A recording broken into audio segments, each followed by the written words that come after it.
বরবাদ সিনেমাটা এত বড় স্কেলের একটা সিনেমা ছিল যেটা আমরা 100 কোটির ঘরে যাওয়ার স্বপ্ন দেখেছিলাম। আমি রাতে ঘুমোতে পারিনি, এর জন্য আমার কাছে একটাই প্রশ্ন, আমি কি ক্ষতিটা করলাম? এটা তো খুবই অর্গানাইজড একটা ক্রাইম। এখন সবার কাছেই একটা করে কপি আছে। সবচেয়ে বড় ক্ষতি আমার যেটা হচ্ছে সেটা হচ্ছে আমার আমার কোম্পানির রেপুটেশনের ক্ষতি হয়েছে। বরবাদ সিনেমাটা এরকম পাইরেসিগুলো মানুষ কিসে দেখবে? ফোনে দেখবে। ওই ফোনে বা টিভিতে দেখার মতো সিনেমা না। বরবাদ আমার বেঞ্চমার্ক আমাকেই ব্রেক করতে হবে। বরবাদের প্রফিট থেকে তার লস কভার করছে 2 বছর, গত 2-3 বছরের লস। সিনেমা যদি পাইরেসি না করে কেউ, তাহলে সিনেমা ইন্ডাস্ট্রিও বাঁচবে। বরবাদ সিনেমাটা এত বড় স্কেলের একটা সিনেমা ছিল যেটা আমরা 100 কোটির ঘরে যাওয়ার স্বপ্ন দেখেছিলাম, এবং এটা যাচ্ছিল। এবং যে কোনোভাবেই হোক কনস্পায়ার করে এই 100 কোটি ঘরে যেন আমরা যেতে না পারি, এর জন্য কিন্তু পাইরেসিটা করা হয়েছে। আর আপনি প্রথম প্রশ্নটা যেটা ছিল আপনার, যে বিদেশে সিনেমা মুক্তির কারণে সিনেমা মুক্তিতে আমাদের কোনো সমস্যা হচ্ছে কিনা, আমরা আর্থিকভাবে কোনো প্রতিকূলতার ক্ষতির সম্মুখীন হচ্ছে কিনা। বিদেশে সিনেমা মুক্তিতে আমাদের আর্থিকভাবে কতটুকু আমরা ক্ষতির সম্মুখীন হচ্ছি এক্স্যাক্টলি তো এটা এখনই আমি আপনাকে বলতে পারবো না। তবে যারা আমাদের ডিস্ট্রিবিউটর ছিলেন তারা এখনও ডিস্ট্রিবিউট করছেন, এবং যেখানে আপনার শো চলার কথা ছিল 7টা-8টা, সেখানে এখন শো আরও বাড়ছে, যেটা অনেকে এই পাইরেসিটা হওয়ার কারণে অনেকে হয়তো বা ফোনে দেখে ফেলেছেন। যারা ফোনে দেখেছেন তারা বলছে যে না, এটা ফোনে দেখার মতো সিনেমা না। বিদেশে তারা সিনেমা হলে যে থিয়েটারে যে সিনেমাটা দেখতে চায়, তো এই কারণে হয়তো বা কিছু সিনেমা হল বা ডিস্ট্রিবিউটার তারা চাচ্ছে যে সিনেমাটা থিয়েটারে আসুক, এবং তারা থিয়েটার বুক করে সিনেমা দেখবেন।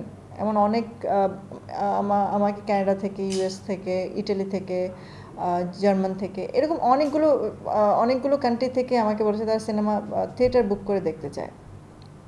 তো এটা কতটুকু আর্থিকভাবে আমাকে ক্ষতিগ্রস্ত করেছে, যদি এটা কন্টিনিউয়াসলি একটা প্রসেসের মধ্যে দিয়ে যেত, তাহলে আমি বুঝতে পারতাম যে হ্যাঁ, এতটা আশা করেছিলাম, এতটা হয়নি।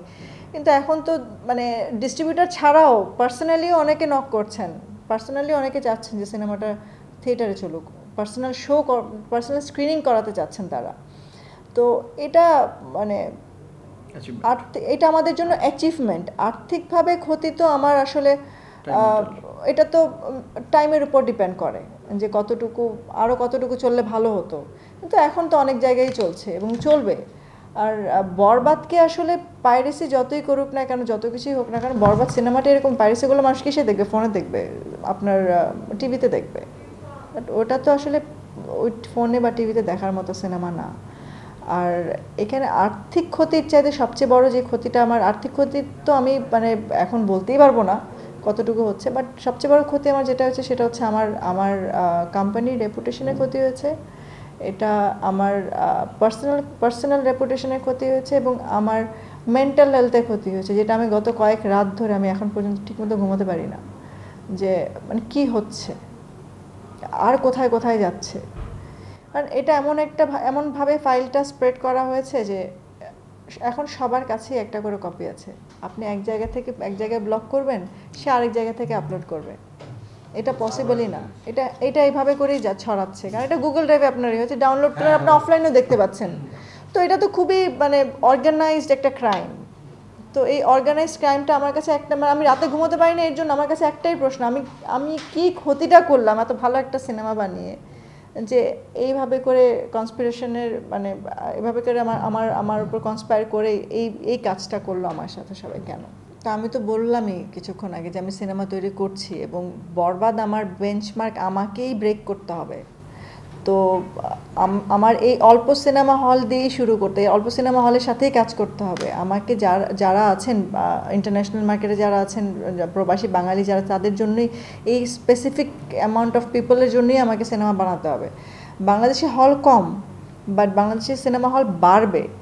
আমরা যখন ভালো সিনেমা দিতে পারবো, আমরা থ্রু আউট দ্য ইয়ার যখন ভালো সিনেমা দিব, তখন সিনেমা হল বাড়বে। আর এটা বাড়বে তখন যখন প্রডিউসাররা তাদের শেয়ারসগুলো প্রপারলি পাবে।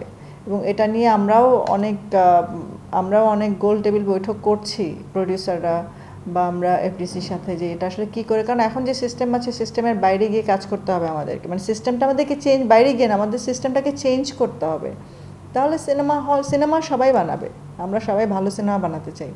আর সিনেমা হল কমে যাচ্ছে, কিন্তু আমার মনে হয় সামনে এইভাবে যদি বরবাদ যেমন চললো, অনেকগুলো সিনেমা হল মানে গত বছর আপনার যে কয়টা সিনেমা হল ছিল তার থেকে তো 7-8টা সিনেমা হল বন্ধ হয়ে গিয়েছে।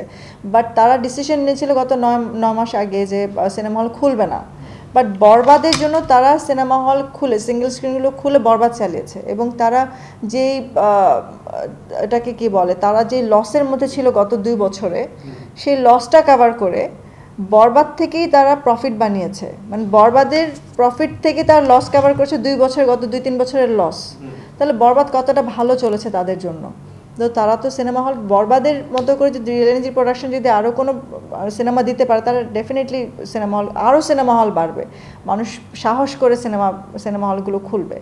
তো আর আমার একটাই বলার থাকবে যে সিনেমা যদি পাইরেসি না করে কেউ, তাহলে সিনেমা ইন্ডাস্ট্রিও বাঁচবে, প্রডিউসাররাও ভালো সিনেমা বানাতে পারবে, আর বাংলাদেশের যে পুরো সিনেমা ইন্ডাস্ট্রি এটাও সামনের দিকে এগোবে। আইনি সহযোগিতা কতটুকু পেয়েছি সেটা তো আপনি তো গিয়ে কাউকে অ্যারেস্ট করতে পারেন না। আপনার কাছে প্রপার লিস্ট থাকতে হবে, আপনার কাছে প্রপার ডকুমেন্টেশন থাকতে হবে। এখন জাস্ট বিকজ আমি আপনার একটা নাম দিয়ে দিলাম আর সে গিয়ে আপনাকে ধরে ফেলো, তা তো হবে না। পুলিশকে ধরতে হলে তো তাদের আইনের মধ্যে, তাদেরকে প্রসেসের মধ্যে দিয়ে যেতে হবে, প্রক্রিয়া মেনেই যেতে হবে। তো এবং তারা ধরবে, এবং তারা ধরার সমস্ত প্রক্রিয়াই তারা অবলম্বন করেই যাচ্ছেন। তো আপনারা 2-1 দিনের মধ্যে এটারও একটা কিছু না কিছু আপনাদের কাছে আমরা আবার বলতে পারবো, আপডেট করব।